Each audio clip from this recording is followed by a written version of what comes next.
Kunje kusuza abakunzi bacu.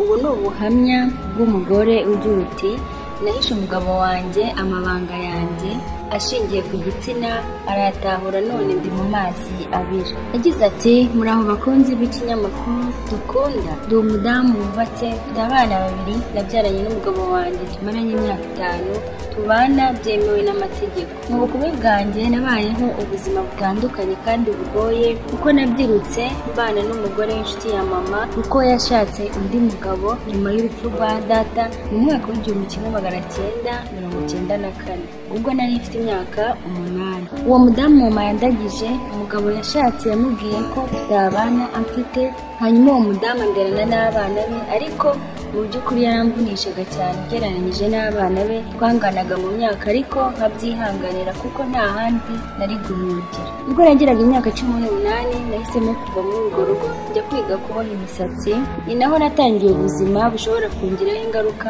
muri iki gihe. Mu by'ukuri nyimara kumenya gusuka no kudefiriza abagore nabonye akazi muri salo bampembaga make 100 ku kwezi kandi nikodeshereza nitegera ndetse nanigaburira. Nasabye umukoresha kunyongerera anyumvisha ko bishoboka ndetse anambwira ko bishoboka kandi ankunda kuko ngo yabonaga nitanga mu kazi ke. Nguko uko yanyegereje kugeza turyamanye bwa mbere, nyuma bikomerezaho kugeza mbaye nk'umugore we, ariko umushahara uzamura ugera kuri 250. Numvaga ntacyo bintwaye kuko n'ubundi nisemye nasandaye, natakaje ubusugi kandi iyo nivumbura nari kwangara. Gusa yaje kwadukana ingeso ntazi aho yakuye kuko uretse kuba yaragendaga arushaho kuba umusinzi, uyu mugabo ukomoka muri Uganda yigeze kuntumira ngo angurire icyo kunywa, ni nako yakundaga kubikora iyo yateguraga ko turi buryamane.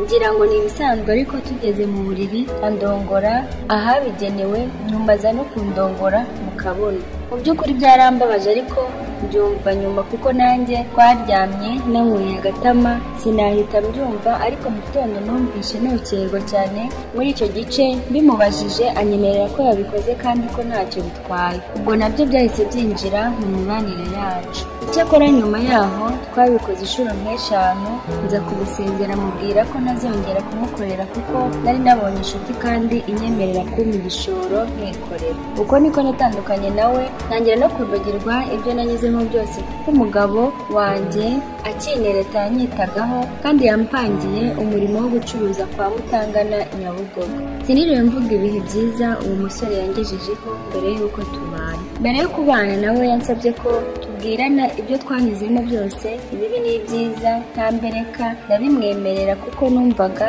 yarambohoye. Namubwiye abandongoye bose ndetse mwerurira ko nari isugi kuko numvaga nubwo yanyanga ntabimurenganyiriza kuko yari yaramfashije byinshi. Nyamara yambwiye ko yishimiye uburyo mubwije ukuri ndetse ambwira ko arushijeho kunkunda nta n'icyamubuza ko tubana. Gusa sinigeze mubwira ko nakoze imibonano mpuzabitsina mu kibuno kuko numvaga ko bitari ngombwa, atashobora no kubimenya. Mu mpera z'umwaka ushize rero tumaze imyaka 5 tubana kuko twasezeranye muri 2012, yari asohokanye ninywera agatama nk'uko bisanzwe kuko twahuye twembi tunywa inzoga ariko bidakabije. Ariko uwo munsi habaye akarusho kuko twari twishimiye igihe tumaranye kandi turi kugenda tunatera imbere. Ibirori byacu twabisoreje mu rugo dutangira kubwubaka twishimiye n'amarangamutima menshi n'amashyushyu, mbese nk'ababikoze bwa mbere. Sinzi rero uko yampindukije ngo duhindure pozisiyo. Umugabo bwe numva buyoboye mu kibuno ndetse bwinjiramo byoroshye